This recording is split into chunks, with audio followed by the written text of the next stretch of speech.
Welcome to In 5 Minutes. We take problem on columns and struts and we consider hollow cylindrical column. A problem statement is, from the following data, determine the thickness of cast iron column.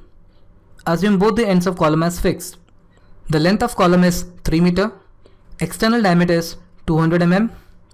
Safe working load is 600 kN. Factor of safety is 5.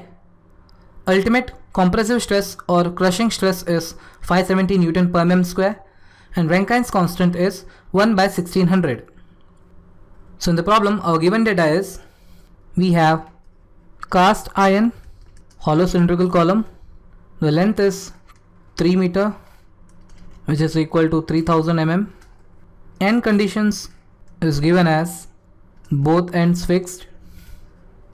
So we have your equivalent length LE is equal to L by 2.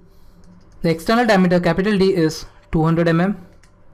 Safe working load P is equal to 600 kilonewton. Factor of safety FOS is 5.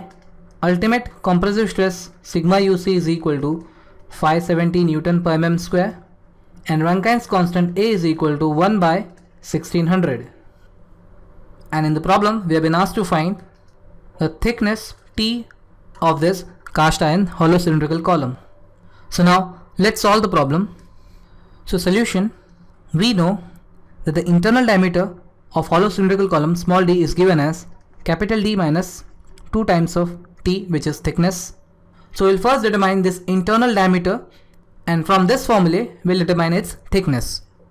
Now we know Rankine's crippling load PR is given as sigma UC into A the whole upon 1 plus small a into LE by K the whole square. Also we know that a factor of safety FOS is given as your Rankine's crippling load upon the safe working load P. So this equation becomes FOS multiplied by P is equal to PR, or we have FOS multiplied by P is equal to sigma UC into A upon 1 plus small a into LE by small k the whole square. Now in this equation, your k is your radius of gyration. So first we determine the radius of gyration k.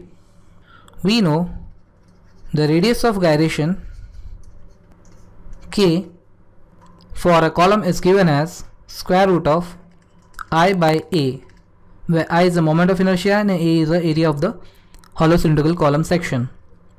So upon substituting the formulas, your I is equal to pi by 64 into capital D to the power 4 minus small d to the power 4 the whole upon area is pi by 4 into capital D square minus small d square.